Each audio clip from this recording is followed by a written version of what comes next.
Yo Free Fire'chilar hammaga assalomu alaykum. Free Fire atmosferasida anchadan beri sizlarga yangilik aytmagan ekanman. Kelinglar bugungi videoda Free Fire haqida qanaqa yangiliklar keladi, o'shalarni sizlarga bitta ko'rsatib o'taman.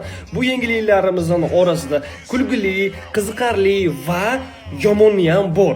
Kelinglar sizlar bilan birgalikda mana shularni ko'ramiz. Xush, Free Fire'da birinchi yangilikimiz bu Desert Deagle orужиясida xuddi mana shunaqa skin qo'shiladi. Buni qaranglar, kulgulida, mo'ji juda ajoyibdir, может быть bachkanadir.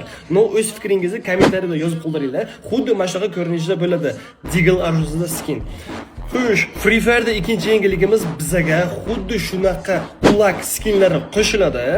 Bittasi drakonga o'xshagan, bittasi sherxonga o'xshagan, bittasi esa qishki atmosferani eslatib turadi. Uchinchi yangiligimiz esa Free Fire'da yaqinda Snickers shokoladi bilan kollaboratsiya bo'lib o'tadi va bizaga Free Fire'chilarida mana shunaqa skinni tekinga berishadi yoki-da pulga almazga sotishadi. O'z fikringizni kommentariyada yozib qoldiring. Bu sizlarga yoqdimi yoki yoqmadimi?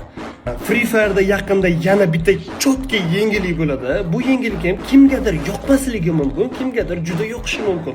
Nimagaki, yaqinda yangi yildan keyin Free Fire'da bizaga angelskiy shtonlar qo'shiladi. Kimgadir bu yoqishi mumkin. Nimagaki, eski narsalarni yana qo'shyapti, pulga sotishyapti degan fikr bo'ladi.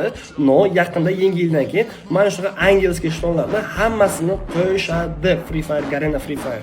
Xush, Free Fire'chiga bolalar, agarda sizlar shunaqa yangiliklarni hammadan oldin bilmoqchi bo'lsangiz, обязательно Telegram kanalimga obuna bo'lib qo'yinglar. Telegram kanalimda hammadan birinchi bo'lib shunaqa zo'r yangiliklar chiqadi, keyin esa boshqa kanallarga tarqalib ketadi. Lekin bizning Telegram kanalida eng birinchi bo'lib chiqadi. Hammaga omad, ehtiyot bo'linglar.